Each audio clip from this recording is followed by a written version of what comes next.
Learn more about the albums you love with Dissect, a music analysis podcast hosted by me, Cole Kushna, a lifelong musician. Each season of Dissect dives deep into one album, examining the music, lyrics, and meaning of one song per episode. We've covered albums by Kendrick Lamar, Tyler the Creator, Frank Ocean, just to name a few, and our brand new season just launched all about Radiohead's 2007 masterpiece, In Rainbows. Listen to Dissect on Spotify or wherever you get your podcasts, because great art deserves more than a swipe.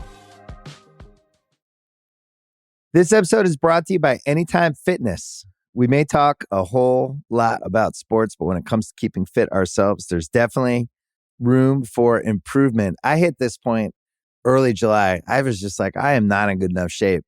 I started trying to walk at least 15,000 steps a day, or hiking, or just anything to keep my legs moving. Now it's the end of 2023. I feel great. I had a physical 3 weeks ago, and the guy was like, "You're doing great. You're doing better than you were 3 years ago." I felt great. Whatever your goals are, progress is possible thanks to Anytime Fitness. Get a personalized plan and support from an expert coach anytime, anywhere. Visit anytimefitness.com to try Anytime Fitness for free. Start to train for your life. Terms, conditions, and restrictions apply. See website for details. This episode is brought to you by Atlassian. Atlassian software like Jira, Confluence, and Trello help power global collaboration for all teams so they can accomplish everything that's impossible alone.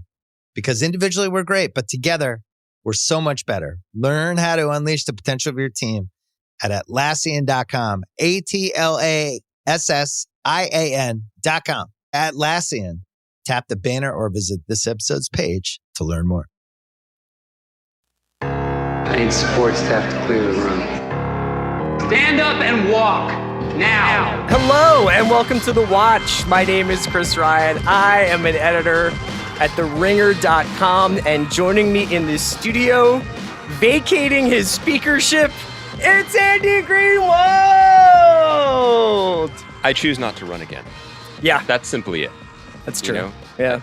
Yeah. I wish things had gone differently. I wish our friends on the other side of the aisle had taken the high road, as I have so many times. Pulling fire alarms, brother.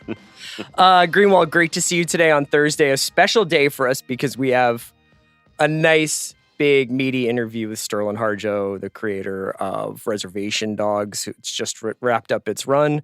Last week, we obviously talked a lot about that, but we were so happy to have Sterlin back on the show to talk all about the show and what comes next for him. 3 for 3 with Sterling. He was nice enough to come after every season. Yeah. I like that for the check-in. us. Yeah. I like that, like Succession, we had Jesse every year. Mm-hmm. Res Dogs, we had Sterling every year. Every year, we have Sam every year. I wonder like if maybe I can start a lioness tradition. Do you want to talk about that? I feel like you're not done. You're also playing a pretty interesting game. Uh-huh. I'm not saying you're like Matt Gaetz in all respects, but I will say that there's something going on in the studio where, look, there's 3 of us in here. I think we can be honest about Killer it. Kaya is back. We finally got the power trio back together. Yeah. And Kaya announced her return by saying that she is powering through the Paramount Plus television series Special Ops: Lioness. Yeah. And she seems really happy about it, honestly. Look, maybe my future isn't in electoral politics or podcasting anymore. You know? Maybe I should just admit when my time here is done. Yeah, you're kind of like a cowboy watching a Model T drive across the landscape. You know? Yeah, Andy. Exactly. Like we were that. trying to think of what to do for this little opening segment that we had here today, and I kind of randomly just mentioned this to you, and you took the bait. I have to tell you. Yeah. So I mentioned to Andy, my wife and I are devoted watchers of the morning show. You have such a rich off-pod life. Where I watch television. Yeah, it's weird. With my partner. Frankly weird. And, we enjoy it. We enjoy talking through the episodes and laughing and cringing. But this episode that just aired this week I believe it's called actually Love Island. Is that? Yeah. I think what it's called. Yeah. This episode was something really special that I needed AG to weigh in on. So, by way of opening this up, not only will we be spoiling the morning show, we will also be spoiling American recent history because that's what this episode really takes on. It's kind of riveting, kind of like a Forrest Gump for 2020 through 2022, Mhm. I guess. Andy, you have not watched the morning show since The beginning. the first episode. Mhm. You quit after one episode of the morning show. No, that does sound like me. And that really does track. I guess what I want to do is make myself available to answer any questions Okay. that you may All right. have. Great. Number one, Mhm. where's Steve Carell? He died. I heard. Yeah. I did know that. He died. Not Not before making a documentary with his Italian lover Mm. that would, not exonerate him from his misdeeds, but just sort of, goes a long way towards, he tries to explain himself. I guess I was a little confused by this episode for a number of reasons. I think one was it seemed to be like powering through the events of 2020. Yes. And I didn't understand where that fell into the chronology of the morning show. Happy to explain it. Yeah. So the morning show now, like Mhm. this season of the morning show has been set, I would describe as the dawn of the Ukraine war, Fantastic. as sort of that conflict kicked off. Let me That's where pause you we there. are. Are they pro or con? They're just reporting the news. Oh, good, And good. so hence Andre, who is the sort of war photographer boyfriend of Mia, the Mia character in this episode. Do you know any of these characters, even though you just watched this episode? Nope, keep going. He is now currently in Ukraine. Mm. He's shooting the war. Is he going to be stunned to see his brother there on the front lines, and then they will go to a hotel room to talk about how his brother ended up fighting a war in Ukraine, or is that just what happened at the Capitol? Okay, so you're giving away the most important part, which is that Bradley, the character played by Reese Witherspoon. I spent a really good few years forgetting that Reese Witherspoon plays a character named Bradley, but I'm back. Bradley Jackson, the firecracker of a morning news anchor turned evening news yes. anchor. She is Connie Chung-esque. spends the first part of COVID quarantining and broadcasting from Montana with Juliana Margulies' character, who they are in a relationship together. Oh, And yeah. then once they have like a big fight when Bradley's mother passes away from COVID. And there's can't some believe I missed this. class divide. There's some red state, blue state stuff going on.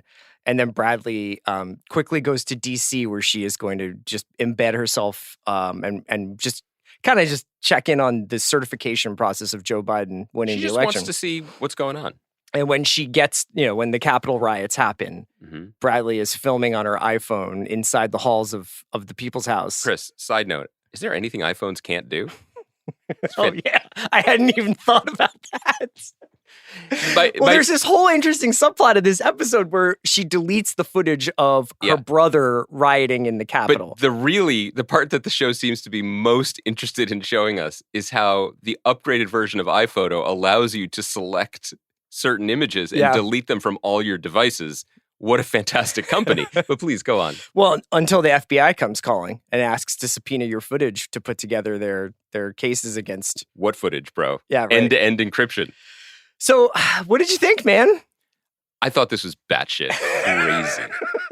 It's crazy. I can't imagine what it must have been like to just jump right Do into you know, like sometimes you hear about what billionaires do, Uh-huh. like how they entertain themselves, like, and I imagine it's all like the deadliest game is man, and they're like hunting on their islands, and you're like, that makes sense to them. That's not what I would do. I would just play FIFA. you would just be Well, no, if I calm was a and happy. billionaire, You would buy I would buy a club. yes, Yeah. and play FIFA from a skybox That's right. with your oligarch pals. The reason I say that is because this entire show is just such a flight of fancy Mhm. for a trillionaire company. Like, they really go to New York with a cast where each person is making $1 million. And then they're like, what does this club need more of? Another striker from PSG or whatever Right. for John Hamm or Juliana Margulies. I was watching this episode. I was like, Greta Lee and Natalie Morales are just here. Yeah. And also just that it's honestly, it's Sorkin-esque in all the worst ways, where they're walking past people during COVID doing like street rave with headphones, and they're like, wow, so weird to be living through history. And then they just get to do this. Yeah. And then they show iPhones, and then they do another one. It is a wild, wild thing. But the fact that someone, just like a group of professionals, were like, we owe it to the viewers of this program to really like get under the hood of recent events. See, this is to the thing. put our characters Yeah. through it. And not just that. It is for me, and this is one of my biggest pet peeves of anything in entertainment or anything Hollywood related, where they're like, something massive happened. Our audience probably won't understand it unless there's a personal angle to it. So, yeah, did like a group of armed insurrectionist thugs try to overturn a free and fair election? Yeah. But what's up with Bradley's brother? How can we make the story? He's struggled with drugs. Yeah, I'm just giving you the update. Oh, I see that. And that's our guy from Mayor of Easttown, Joe Tippett. Happy to see him. He's not really I guess his hangdog expression is becoming a little more villainous, I guess. Sure, yeah. Through recent roles. But he's married to Sarah Bareilles. Did you know that? I really didn't. Yeah. I just want you to know that I know about Joe Tippett, even if I don't know about I think that's show. very cool that you know who Sarah Bareilles is married to. Yeah. I mean, it's just a Wikipedia page that I personally curate. Edited. Because the thing is that you watch a lot of TV with your wife, and I think the assumption is you do that because you have more free time than I do. You do, but it's not because of parenting. It's because I maintain a robust Sarah Bareilles fan community online. You're modding. Yeah. Let me tell you something. The thing that you were rejecting in this episode is actually the thing that I am not a fan of about the morning show. The thing I like about the morning show and enjoy watching is when it is a soap opera set within a television network, and it's Billy Crudup's Corey character, and Billy Crudup is doing some very special things. He's so great with the art of acting in this show. But it's much more interesting to me when it's the machinations behind who's going to host the morning show, who's going to host evening news, which producers or whatever. And the impulse that this show seems to have, like you mentioned, to be the clearinghouse for all headlines that have occurred over the last 2 years, from hacks to sexual harassment within the workplace, to the Ukraine war, to COVID, to the January 6th insurrection. All these things don't need to be in the same show. While I do understand that if you were doing the news, you would probably be aware of all this stuff. To me, it is the worst kind of storytelling arrogance, and it is really why I also hated the newsroom, which is to say, like... Got real serious. No, I mean it, because, and then I have something sillier to say after it, I promise. January 6th was a major fucking deal, the consequences of which are still being, like, not just litigated, but experienced by everyone, and people have deep understanding, awareness, and opinions about it.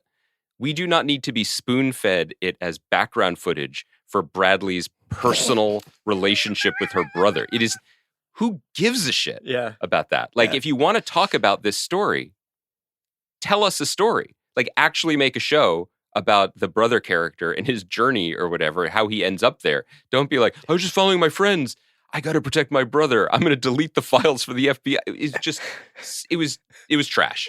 It's absolute trash. But I do really want to know what you think would be a cool Jan 6 show. Well, honestly, like, just like a cool one, just about some friends. Like Logan Lucky 2, whoops, it's Jan 6. Like, what are you talking about? What I mean is, if you want to understand something about like American masculinity in the 21st century, you can watch Breaking Bad, which was not about like any one larger political thing. It was about one guy's ego. And it was also a genre show, and it was funny, and it was compelling, and it was entirely itself, but it did have things to say about something larger because it started smaller. The problem with these inflated shows is that they start as big as possible and only get bigger. And I feel like then you're kind of screwed. You're not telling a compelling character story, and you're not telling any kind of interesting thematic story. What I do care about, and what I was really happy to be back with, this is honestly the truth, is Billy Crudup's performance as Corey. The scene where he goes to the beach to talk to John Hamm. You remember how, this might be dating us a little bit, like unlike everything else we ever say or the references we make. But do you remember when MTV would have like rock and jock events? Sure. So they would have these events where like Dan Cortez or whomever would like pick a team of softball and you would play the softball match, and it would be MC Hammer and other like relevant celebrities of the day. But then it would also be Chipper Jones or whomever, or Deion Sanders even, like actual professional athletes. And what was amazing about this is that during their day jobs, they were like the very best at what they did. They could focus, they could zero in and hit the 100-mile-per-hour fastball. But they knew that rock and jock softball was not Major League Baseball. And so they could get real sloppy with it and have a good time. Sure. And just paint. You know what I mean? just like spray the infield. And that's what Crudup's doing. Because he can act his ass off whenever he wants. But what he's doing here is so elevated. I wonder what it's like to act with him, because it's just like he's like nipping at people's ankles like a little chihuahua with his like line readings. Like, it is really something special to behold.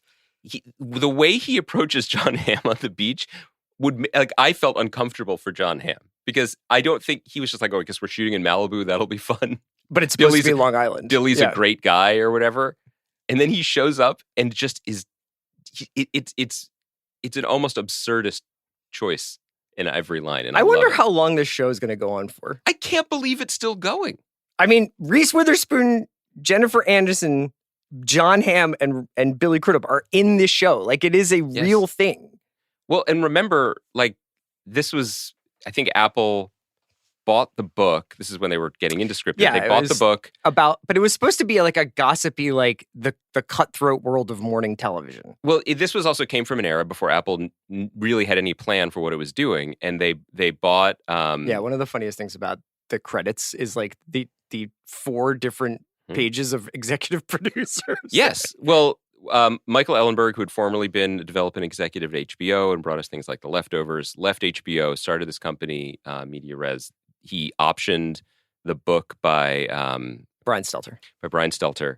And they hired Jay Carson, who had worked in politics, right? And had worked with Beau Willimon, who had also worked in politics. And I think the idea was that it was going to be kind of a no-holds-barred look at how the news sausage gets made. That version of the show never got off the ground. But even before there was someone adapting it, they had already hired Reese Witherspoon and Jennifer Aniston for a guaranteed salary of $1 million each per episode for 2 seasons. Then they added Steve Carell. Then they've renewed it for a 3rd season, which probably meant some kind of renegotiation. It's a wild amount of money. I don't know whether or not it actually is the signature show in terms of viewership. I would imagine Ted Lasso is obviously like the biggest success Apple has. I wouldn't be surprised if Hijack gets more viewers than the morning show. But as a calling card, that they're in business with big stars. Yes, I imagine that it's a very important feather in the cap.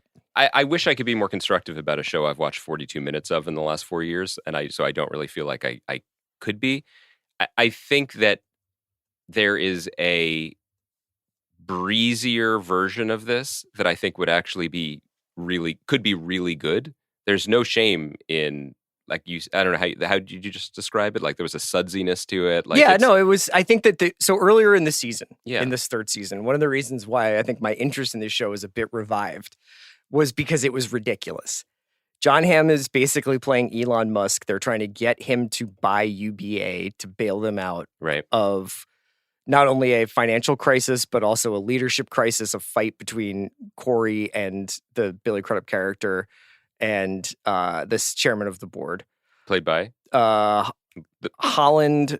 What's Holland Sarah Taylor, Paulson? Yeah, Holland I thought you were Taylor. saying the reanimated corpse of Laurence Olivier. No. $1 billion an episode. And then the season opens with this, Musk-esque character is doing a sort of space launch, like a kind of almost a commuter space launch. Great. And Jennifer Aniston is supposed to go up in this spaceship and do like a bit from outer space. And she bails, and then Bradley Jackson is called in to do it. Yeah. And for a second, the cliffhanger of the first episode is they lose communications with the pod. Oh no. While live on television. Oh no. And I'm just like, Bradley Jackson is in space. This is where this show needs to go. Is this why the other week when we were coming in to do the podcast, you asked me if I would go to space? Yeah, I think it was. I'm honored.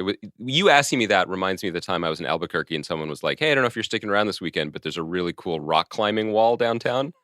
And I was like, this is the most generous thing anyone has ever extended to me that you thought I would want to go on. But I would rather fly to the Eagles Next in LAX and then turn around and fly back. Yes. Yeah. 1,000,000,000%. But you would go. Would you go to space if you got the opportunity? The bigger question is, would you delete the footage of me at Gen 6?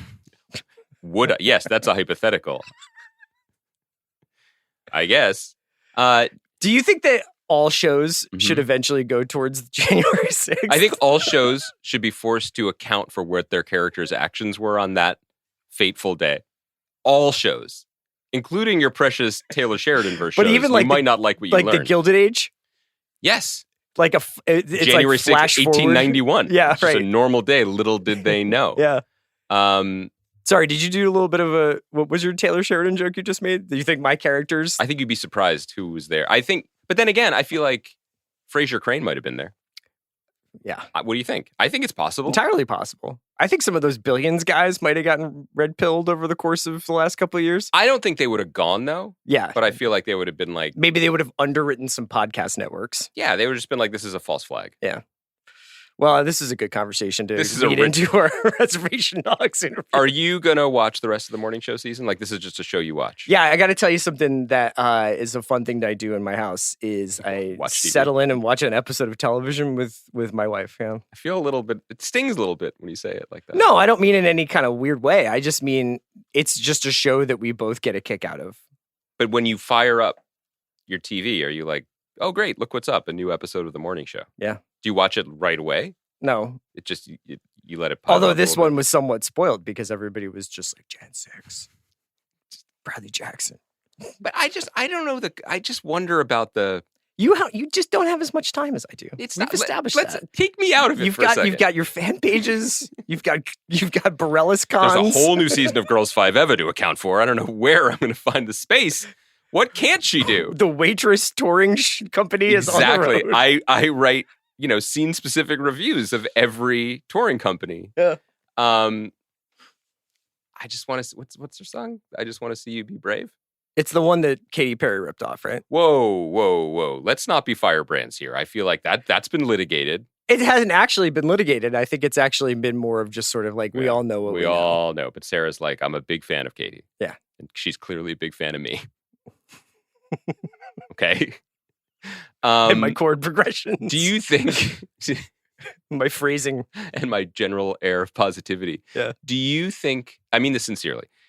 Is there a show that like wrestles with January 6th, 2021 that would do it well in 2023? I don't mean like tell me which show. Oh, like, but is it possible? I'm not like This Fool season 3 will finally get to it. I just mean, I just think I don't understand the decision-making process, or frankly, you need some ego and ambition to make anything. I don't question that. I just mean like to think that you can say something worth saying or definitive about this event, not even for like the political optics of it or the sore feelings, but more like we're just too close. I don't see how and you I can also think traumatize that this. It's an event, like many events of the last 10 years specifically, that is so well documented with video cameras that I don't really know what could be added to the story. Well, there's some members of Congress who feel the videos paint a very different picture than the one that we think. Yeah. So maybe there is room for narrative speculative fiction. You sound intrigued. I just want to do some research. Should we get to our Sterlin interview, or do you just want to like just talk about? Do you think he's psyched about what we talked about before we went? Well, one thing that we learned from our talk, honoring his amazing television. One thing that we learned from our conversation with Sterlin is that he has someone sending him our podcast. So I feel like he'll probably get this later. Yeah, and I think. You mean like once January 6th is put to bed, you can finally listen to it? No, I just think that Jack Smith wraps up.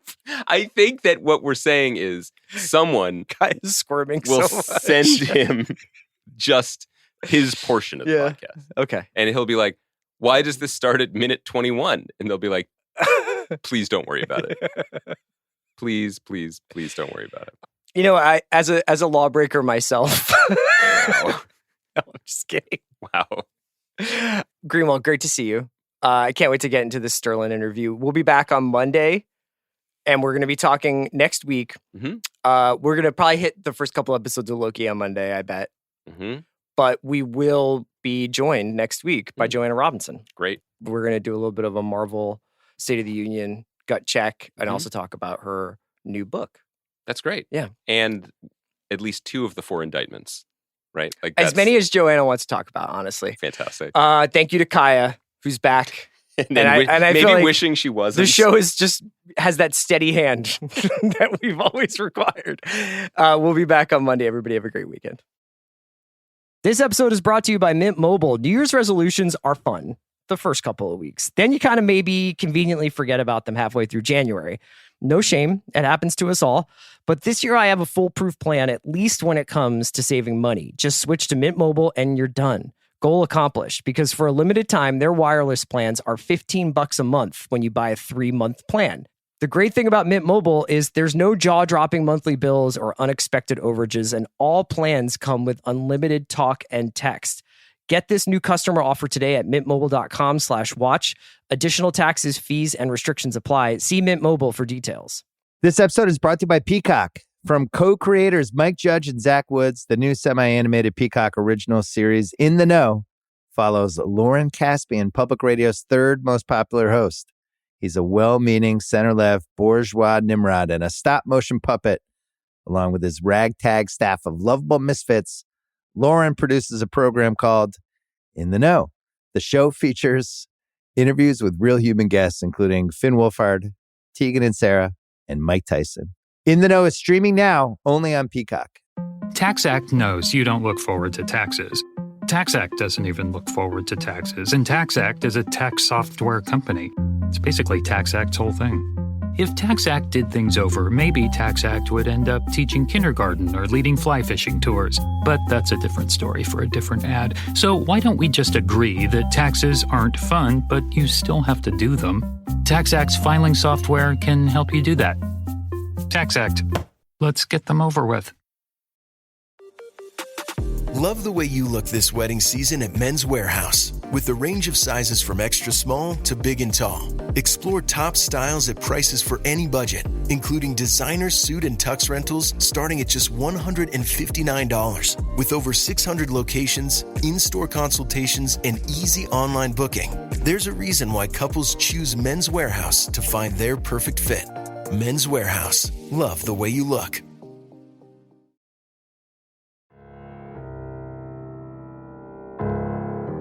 Andy and I are so happy to be joined by Sterlin Harjo. Again, Sterlin is obviously the creator of one of our favorite shows of the last 5 or 6 years, Reservation Dogs, which we were bereft when it was announced that this show was ending, Sterlin. And I was curious if you could tell us a little bit about the decision-making process to wrap it up after 3 seasons, because I read some other interviews you've been doing over the course of the week, and you were talking a little bit about how did the decision come once you were already rolling on season 3, you decided that 3 would be the final one? I remember in the writer's room running the room and us just talking and it coming up. Like it just kind of fell out of my mouth because of the way that the stories were going. And I remember everyone just kind of did this pause of like, it makes a lot of sense, you know? And then we moved on and kept going. Because I had originally thought that I might possibly do a 70s season. And so I was going to stretch that season out into the like 4th season and then like come back for a wrap up on 5. So I'd always planned on going about 5 seasons. And then, you know, FX wasn't that into that. And just like, as far as like not having luck, leaving the main characters for a whole other show for a season, you know, which I understood. So then writing this, it was like, oh, well, then it just kind of started happening. I mean, I think I listened to your last podcast where you're like, I bet he wanted to end it after 2. I had no idea. Like, I thought I was going to 5. But then as we were writing, I was like, oh my God, like this is such a good ending. And I mean, to be honest, I was kind of like, I mean, look, like y'all know show running is a really hard job. And also like all of your people are counting on you. Yeah. Like, because it's the first show ever. Culturally, it was like this crazy high wire act that I felt all the time. And any small mistake from me, I would have came falling down from that wire, you know? So I'm sure that had an influence as well, because I didn't want someone else to tell me it was over. Like I would take it so personally if FX came to me and said, yeah, time to wrap this up. Or even like critics and audiences like told me it was time to wrap it up. Like I would just like, because it's so personal, like everyone's based on people in my life. I literally sort of created my childhood, like the tone of my childhood. And a lot of the stories from my childhood are in the show. So it would be so personal to me. Not only that, but like the cultural significance of the show would be so like an attack on me for someone to be like, yeah, this is kind of dragging, you know, like it would just be awful. I was talking to my cousin last night and he was laughing because our other cousin, he was like, I think he's your show's biggest fan because he's watched it like 50 times, like the whole thing, you know? And he was like, I like it. And I watch it a few times, but like he's watched it like 50 times in a row, like the whole 3 seasons. And, you know, he was like, because he's like, if you were from where we're from, like all of that, like it's got to make more sense to people that were from and literally he's talking about the one town that we're from. And I've had even other cousins, like I was at a funeral the other day and a cousin of mine that was from Holdenville, from my hometown, Holdenville, that moved to a town, Ardmore, which is a similar town. It's just in a different part of Oklahoma. He was like, man, I love your show because all that shit is real. Like, and he was like, my kids have never understood it because they grew up in Ardmore. And he was like, but now they watch the show and they ask me a lot of questions about stuff. And I'm like, yeah, that's the way it was. And he was like, I'm afraid to come back to Holdenville. He's like, because all the shit that we used to talk about and the shit that used to scare us and the deer lady and all this stuff. He's like, I don't even come back here unless it's like a funeral, you know? And he's like, but it's nice because my kids get to talk to me about it and I get to remember all these stories and tell them. So like, there's so much of it that is like tied to real life. And yeah, it just becomes like, hey, I'd probably never make something so personal again because of that. Like the stakes are just so high. Like as far as if criticism is like heightened, you know, it's like if someone hates it, I'm like, oh, it's me, like you hate me, you know, like it's hard to like separate myself from it. But as far as the ending, like once it felt like it was like, oh yeah, this could be it. And then the first person I called was Taika.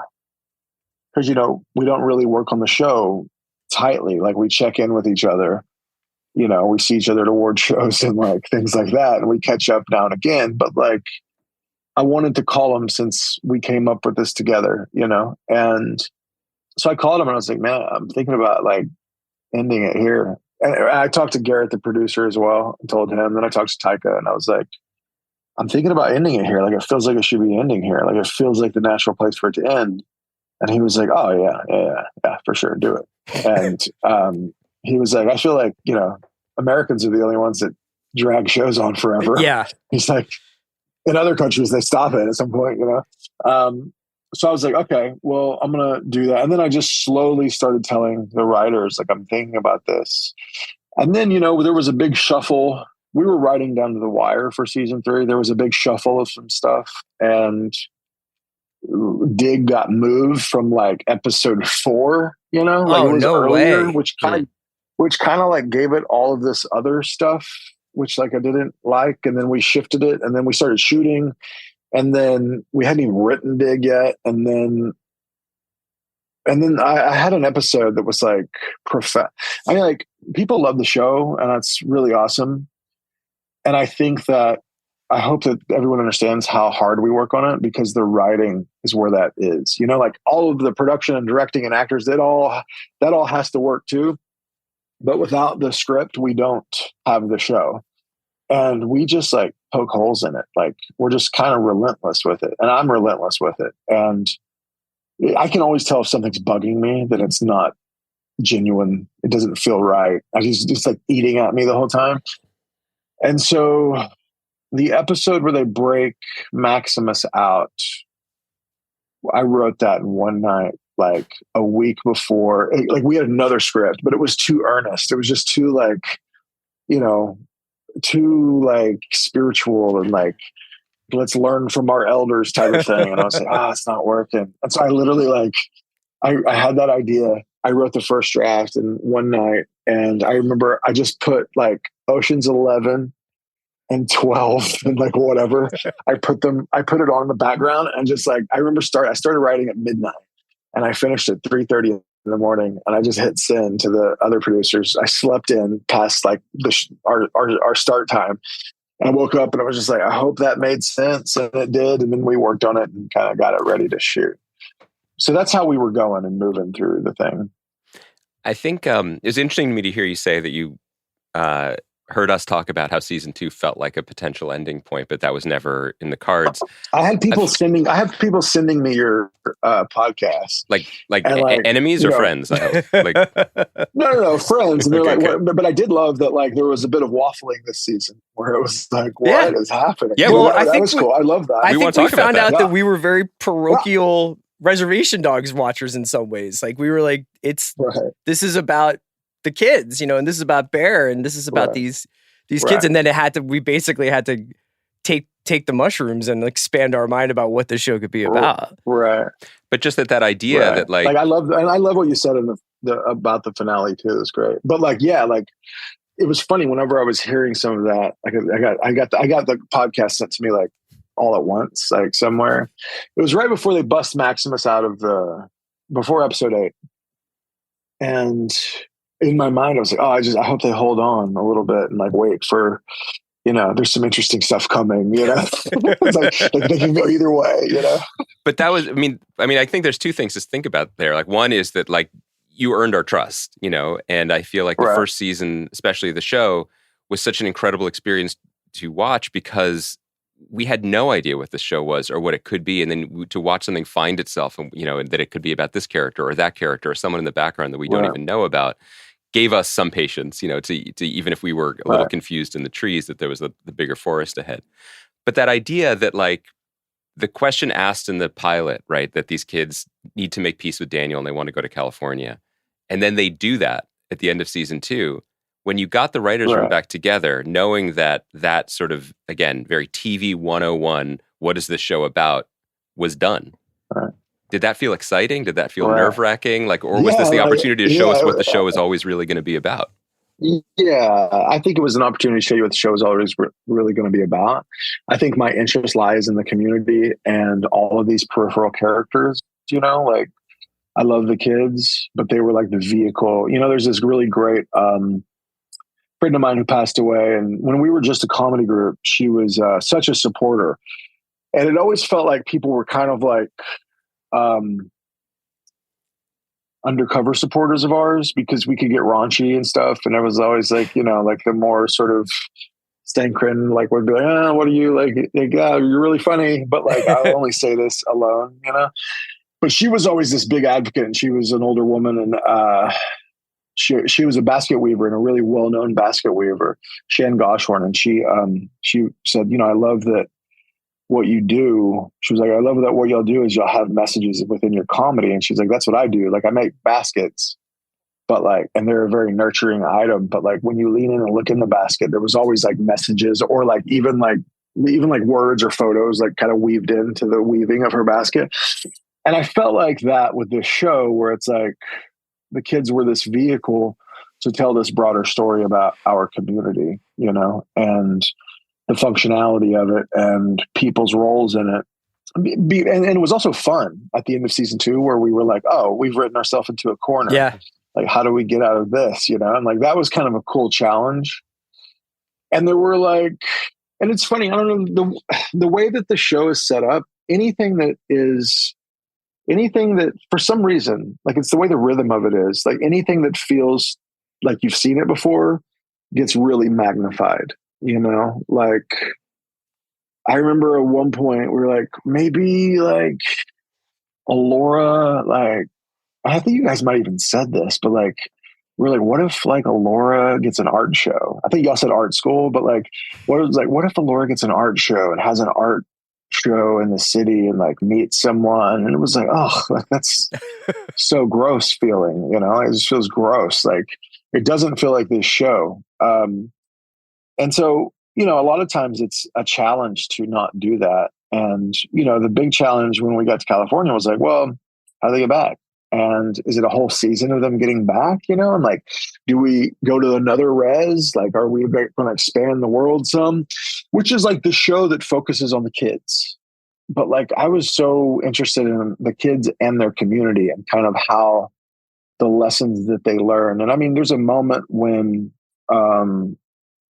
Quanah, Chasing Horse, who's playing young Irene in the 70s, and she's in the back of the truck when they're all kind of tripping balls, and like she's talking about boarding schools and like how sort of anti-indigenous they are because they fracture the relationship between the elders and the kids. And that is the most important relationship in an indigenous community because it's inherently lessons are being taught both ways. And I think that that's what I wanted to get to, you know, and that is why Maximus came into this season, you know, and I always had this vision of like a Mad Max character, like someone in a desert, like shooting a character in the neck with a tranquilizer. And we have this like plot of like, I think it's only like 20 to 50 acres. I think maybe it's more, but it doesn't look that big. Maybe it's like 400 acres. I can't remember, but the Salt Plains in Western Oklahoma is like the moon. Yeah. And so I was like, well, that makes sense. Like this guy could be living near there because once you go outside of the Salt Plains, like it doesn't feel like the Salt Plains. It just feels like a small town in Oklahoma. But all of a sudden you have this like big patch of white sand. And if you're on it, it feels like you're in space. And that's, you know, I just wanted to kind of disorient everyone and set that there. I don't know why I'm talking about this part because that's not your question, but yeah. Well, no, it's interesting because like you probably heard us say this before, but I think I was really thrown and moved by it's kind of like a quietly radical idea that this show that we thought was about kids escaping, and we're sort of all these decades of entertainment have taught us that that's a good thing, that we should be rooting for people to escape a parochial small town or whatever. But your show was the opposite. It was about them feeling more and more connected and finding their roots. And one of the ways that you communicated that to us was showing that everybody was a shit-ass kid at some point. Yeah, I love that part where it just feels like there's echoes of these kids that go back throughout time, which is, I think it took me a minute to kind of get the rhythm of it more than it was there was any problem with like, oh, like the Housemaid of Bongs is just an incredible piece of television, but like there's like this hunger you have for the mainline story. And then once you see it in totality, you're like, oh, because they were those kids. Like the elders were the kids. The mythological figures in their lives were the kids at one point. Like we were all kids. We were all shit asses. Yeah, I think like, I mean, you know, my whole interest in that lies with that I've grown up in this like very tight, very large community. And I mean, every one of my films I can look at and there are people that are no longer here that are in it, you know, and that's from my short films all the way up until Reservation Dogs as well. But like, I can look at all of those films and it's people that had my back and were a part of my community, and they were elders, and they were like, we don't know what this guy's doing. No one has made a film here before. Like no one's made a film about our people before, but he grew up here and we saw him at funerals our whole life. We saw him at gatherings our whole life. He was always annoyed because his mom made him shake everyone's hand in the room right when he walked in. And my mom drugged me to everything. And because of that, they all sort of trusted me and supported me. And, you know, and also, and that those are just people that aren't my family, but also I have this giant family of people that were always in my films. Like the lady, I said this in an interview, but the lady that was based that Mabel, like, you know, Mabel's episode was based on my grandma, but also my great aunt who catered my first short film, you know, and she was known as this great, like everyone knew her as this cook. And in my film Miko, she actually plays this vision of the character's grandma who's cooking in the kitchen. And so like anything I wanted, she would be there for. If she needed me to cook, if she needed to be an extra, if she needed to be a bigger role, she would do it. She's done it. She's speaking a role in my film Barking Water. And when she passed away, I went to her house where a lot of the family gathered. And I remember just thinking like, man, who's going to do this now? Like, who's going to take care of people? Who's going to cook for people now at these gatherings? And I just like, without missing a beat, all of her granddaughters were just taking care of people and doing exactly what she had done my whole life. And they didn't have to be taught. They saw her do it. They knew exactly what to do. And they just, without missing a beat, took over. And that's what I wanted to show in Mabel was like, this gathering and watching these young girls like just kind of step into this role of like taking, and somewhat in the finale too. And I don't know, like when you grow up in such a tight community where and there's no separation between the adults and the children. Like we're all hanging out, and you're all going to these funerals together. And these funerals are a big deal because it's like family reunions. And I don't know, they've just always been there. And I've always just been so interested in every older person in my family. They taught me how to tell stories. I mean, like, I think Reservation Dogs is very much based on that type of storytelling, which is very on paper, very small things happen, but the way that they're told are big and like filled with love or heart or humor or sadness or whatever. And it's what I tried to emulate in all of my career. But I don't know, like, you know, I think home for Native people is very interesting and tricky. I mean, like literally and it means more than maybe someone else. I'm not saying for everyone, but like, you know, the ancestors of these kids that they're portraying are Muskogee people and Seminole people. They were all marched on the Trail of Tears by Andrew Jackson and the U.S. government, kicked out of their homes and moved here to Oklahoma. And at the time it was Indian territory. And our stories talk about thousands of people dying and drowning in the Mississippi River and people fucking fighting to get here, and children mostly dead by the time they got here and elders mostly dead by the time they got here. So the only people left were the young people, like the people that could survive. And that is like sort of this unspoken pain of like almost losing who we were, because the people that teach and the people that learn are gone. And all you have is like the people that could survive this winter trek for months and months to Oklahoma. And so, you know, and that's also being displaced from your home. And so there's this reservation life. There's always kind of this, what does home mean? Well, for me, home isn't necessarily the location, even though that's important, but it's the people that have kind of raised you, you know? And these people have raised the reservation dogs. Like Leon can try to give advice to Alora and help her out, even though it's not his daughter. You know, they've all kind of been there for each other. And I love that Alora's leaving because everyone wants her to leave. You know, it's like what they all saw that her mom didn't get to have. Like her mom didn't get to leave. And so all of them, I feel like, are very happy that she's going. But the idea of her going and not forgetting where she comes from this community, I think, is what I was trying to show, you know? I wondered if I was going to ask about specifically Alora's journey. And if you think about it, not just in terms of the season, but in terms of the series, desperate to get away, feeling like she has to be back, and then realizing that it's not a binary, that there's a third path where you can take home with you and you can return home again, and that life isn't as dramatic as it may be in a teenager's mind, that you can maintain both. I found that really moving. But also I wondered if in some ways that it tracks your own experience with making the show, you know, that you can have made this, you can make other things, but it's not necessarily the end of one story. For sure it does. And like, you know, I feel like the finale was a lot of me talking to an audience too. Like, we're going to go, but it's going to be okay. You know, like, I'll always be here and like, we can always come back, you know, like I felt like that's what I was doing. It's like, I'm going to hug all of you for 38 minutes or whatever, you know? And because it's such an important show, and like, I'm really happy that like the broader world or whatever loves the show, but like for Native people, it is like, it's so big. I mean, it's so big. And like, it just feels like this gasp of relief of like, wow, we've been like choked for like decades and decades and decades of not being able to just be proud and show and see ourselves on screen.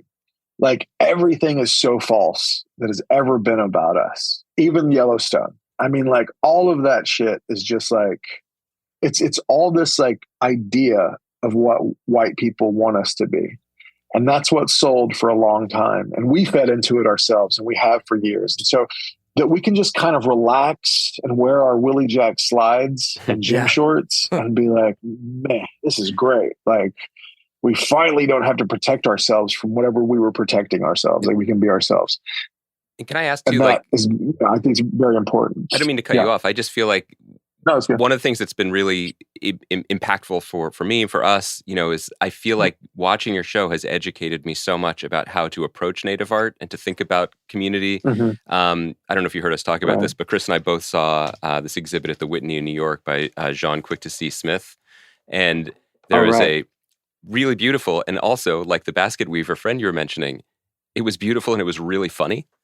And and that was so thrilling to see, and I felt like your show had helped me understand that more. And there's a series of paintings that she made called the Survival Series that talks about, in her view, like the 4 traits that help people survive, and they are wisdom / knowledge, tribe / community, nature / medicine, and humor. And I feel like that's the subtitle for the season 3 of your show, basically. Oh, for sure. For sure. No, that's pretty spot on. It's funny because I think that like the humor, I don't know, like the humor is so big. Like, I think that's what was really strange about growing up watching films is that that's why I love Chief Dan George and Little Big Man. He's always like thinking he's dying, telling people he's going to go now, and like he's never dying. Like he was like this beacon of hope. Where it was like, oh shit, they got a funny Indian. Like they got a funny Native dude in there. Like we're all, like everyone I know in my life is hilarious and it's never shown, Like Gary Farmer, Uncle Brownie is more the norm in Native communities than anyone. You know what I mean? Like that's normally what all of our uncles are like, And I think I've told you this, but he's named after my dad. My dad, likes weed and specifically weed edibles. And my dad is always like building a Harley or taking a Harley apart, or, it was funny because if you look at it's the IHS episode of the first season, my dad showed up. And this is before anyone knew who Uncle Brownie was or anything, like the character. My dad shows up and he's an extra in the waiting room at the IHS clinic. And he's literally, without trying, he's just dressed as himself, and he's dressed just like Brownie. Like he's got like a cut-off sleeveless jean shirt. He's got like a bucket hat on, like a military bucket hat, and he's just like sleeveless and like jeans, and like looks just like like the real version of Uncle Brownie, But yeah, I mean, I think this stuff is so, I don't know, man. It's overwhelming because people are so proud of it, and it's overwhelming because I got to do it. And it's amazing. I mean, it's like, I don't know, it's really gratifying. I don't know. I've had a career of really low budget films, where I didn't make money and I didn't make a living. And I was always in between weird housing situations, like my daughter, who's 22, she goes to Pratt. She was talking about my housing situations. She's like, yeah, like we were always good, but like dad always had some fucked up houses. Some friend of a friend's house that like their furniture was still in it, but I was living there with her. I was like, welcome home.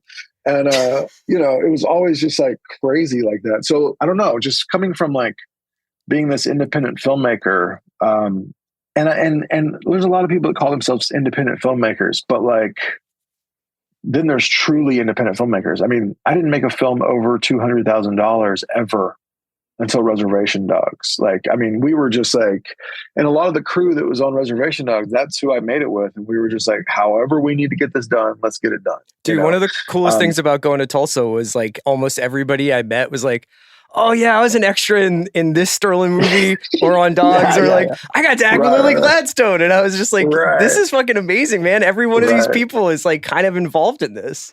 Oh yeah, all of them. It's crazy. I mean, everybody. I mean, like, I met a director. It's so funny because it's like there will be a director coming to town to scout. Yeah. And they might get a hold of me. I'm like, oh yeah, like let's meet up. And then like they send me a selfie with my brother, who's a locations guy, who picked him up at the airport to like drive to scout. It's a family ordeal for sure. I wanted to ask a little bit about this thing. I think I've probably asked a lot of TV creators, because there is a model for a show where it becomes basically the bucket for everything you're interested in. Like, there is a version of Reservation Dogs that could have gone 5-6 seasons, had a 70 season, had many more like late night Ocean's 12 inspired heists and whatever else. And like, you could have just been like, you know what, this is the banner under which we all fly, that like these different stories. So I'm kind of curious as to what else you want to do. Like what's kind of like tickling your fancy right now that you're like, that's a big part of like what I want to do is do other things. Yeah. You know, like, I mean, I think also because I come from a filmmaking background, like I don't just want to make one thing. I could, if I didn't care enough, like if I didn't care as much and I was like, oh, okay, I'll do the pilot and then I'll let you take the rest and run the show. That would be one thing. But Reservation Dogs, I wouldn't do that with. Like, it's too specific. It's too something that I needed to be involved with through the whole process. And I was involved in every bit of the process. So I couldn't have let that go. It was just too important to me. And not to say another show won't be as important to me, but it's not as like high stakes culturally for me and personally for me. I'm doing a show with Ethan Hawke. I'm very excited about that. He and I have been like collaborating for a while. We met because he has a graphic novel called Inde about the Apache Wars. And Martin Sinsmeyer gave it to me. Actor Martin Sinsmeyer gave it to me, and I read it. I was like, "This is awesome!" Like, and so I approached him about adapting it.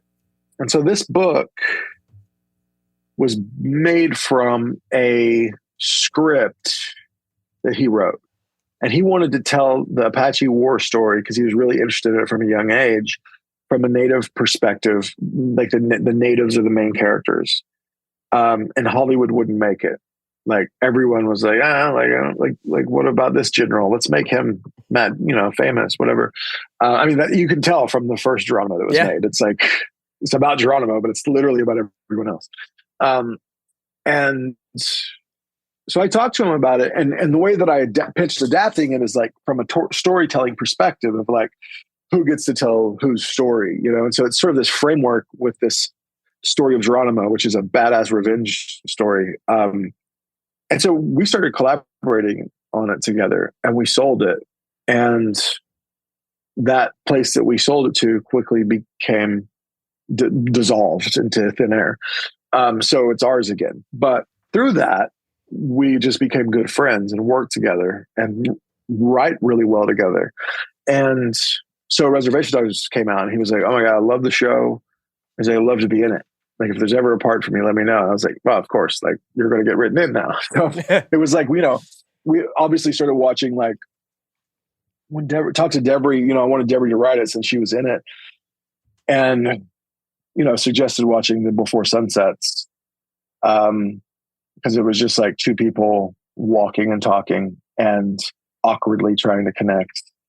And that's what the whole thing was inspired by. And then, did she like it? I did like a sort of, oh, she loved it. Yeah. Deborah's like, I mean, like what you see on screen is like her, as far as just an artist in general. She's just very, very talented. And like, as a director, what she directed this season, like, I mean, so prepared, like makes you ashamed of yourself prepared, and she's just like, she can do anything. She got pulled away for a feature that she was doing. And I did a sort of Ethan Hawke pass, in his voice, just from knowing him and knowing his films. But like, she's brilliant.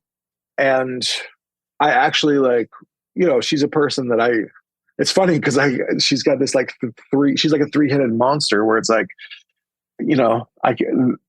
I have days where I think, wow, I want to get Deborah to help write this or to write this script. Or then I'll be like, oh, Deborah could direct that. Or then I'll be like, well, I want Deborah to be in the film, she's so talented.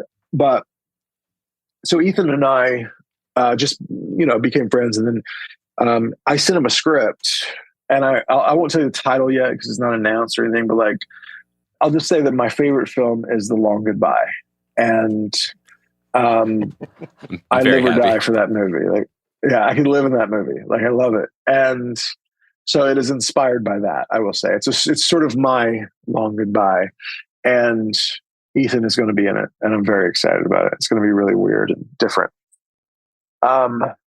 So yeah, I mean, like, then he came down and was in the episode, and just an awesome, awesome person. We have like so many projects together. I feel like, yeah, it's like you meet a person. It's like one of those. I think it's like an artistic relationship you always wanted, where it's like you hear about these things where it's like, you know, and I would, you know, like having a friend that's a really good writer and just really smart and gets it, you know, is like, it's like you can't buy that kind of friendship, you know. Like I can hit him with references and we're sort of in the same wheelhouse as far as like what we like, you know. Yeah. I have a sort of a summing up question for you, but it's going to start in an untraditional place, which is our mutual friend Kirk Fox, who loves being talked about in any capacity, especially on podcasts. I'm sure his hair is standing He's up right very now. aware. And basically he's great on the show and was great from the first season and was very funny, you know, right away, because he's a very funny guy. And, you know, from when we first meet him at the junkyard, and there, you know, he'll have the character will have some occasional lines that are a little bit appropriate-y, you know, about the native culture that surrounds him. The journey of that character towards where he ends in the finale, where he is fully a part of the community, and he's with the elders. He brings the shovels. He brings the shovels. I mean, there's a couple eyebrows directed his way, but he's welcome. You know, I thought was a perfect encapsulation of the show, because it's very funny and it's very idiosyncratic, but it's incredibly generous. You know, and I guess I just wanted to sort of drill down on that, the importance of that spirit to you, because, you know, even listening to you talk about going to funerals and then thinking, well, you brought us to a funeral in the finale, and you showed me things that I didn't know, and you welcomed me in, and I felt really lucky to be there. Right. Yeah. I mean, and, you know, first that, like, the finale, like, all of that is exactly what happens, you know, like, there's not like a false, I'm not like changing anything. Like if anything, I left a lot out, you know, because that's exactly what we do. And, you know, it's even more involved, where like you go to the funeral home to first pick the body up, and you have to sing as it's being taken out of the funeral home to the hearse, and then you say words, and then you leave, and then where you see them meeting them outside of the church is where that's where you're driving to from the funeral home. Then you meet outside the church, then you sing to bring the body in, and you know, there's a wake service and stuff. But yeah, all of that is like, I mean, that digging the grave is like, it's just a really interesting, I've always just found it so interesting, because you do it and you're digging a grave for someone you love, and it's so funny. I've shed laughter tears digging graves. I've also seen cousins almost fight. I've seen people really upset and lashing out. I've seen people talking to them and hugging them and talking them down. I've seen everything around this hole in the ground, you know, for someone that you love. And humor is the thing that is like that prevails the most in that situation. It's so funny, and you're just laughing all night, and you're delirious because you've been staying up all night. But yeah, I mean, there's so much like cynicism and sort of, I don't know, like there's so much segregation, and that's just not how I grew up, you know. And, you know, we had people from all races in my family. We have them, and like, and at the funerals you would see that too. And it's just people that are accepted in, and you know, like I think that Native people are very generous as far as like absorbing someone into their culture. I mean, literally, if you look at history of like kidnappings of like settlers, and then like, you know, the government always goes back and gets them and captures them and takes them away. They're always like, we want to go back. Like we were fine there. Like, can we go back and live with the natives? And it's like a very like, once you're in, you're in. And I think that through the span of the 3 years, it's like Kirk Fox's character was a genuine human being, you know, and like it would have been very easy to go, look at that guy, thinks he's native, and it would be easy to make fun of that. But like, that comes from a really good place from that character, you know, like he's trying to connect and like reach out and sort of be a part of this community. And by way of the kids, he is involved and he does become part of this community. I love that he gives that like speech at the end of episode 8 about community. Like I was just like, who, you know, like the one person to really kind of like sum up some of like what the show's about and where the lens is pointing was Kirk Fox's character, Kenny Boy, at the end, you know, like, I just think that's, you know, really funny. I love Kirk. I love that character. It'll be hard to see some of that stuff go for sure. Well, Sterlin, man, I just want to say thank you so much for joining us today. And, you know, I know that you have a very special place in your heart for things like you've spoken very lovingly about Before Sunrise and Dazed and Confused and The Long Goodbye. Right. I think the highest compliment I can pay you is I think you made a new generation's version of those things, and that people will grow up being like Reservation Dogs is the reason why I wanted to make art. So congratulations, man, because it's really, really huge achievement. Thank you. I appreciate that. Thanks so much for joining us. Reservation Dogs is obviously... Sorry, I should interrupt you. Sorry. Oh, no, go ahead, man. Go ahead. No, sorry. We're just going to say come back for all the next come back whenever, man. Right. I will. I'll come back. We look forward to it. All right. Thanks. Thanks, dude. Thanks, John.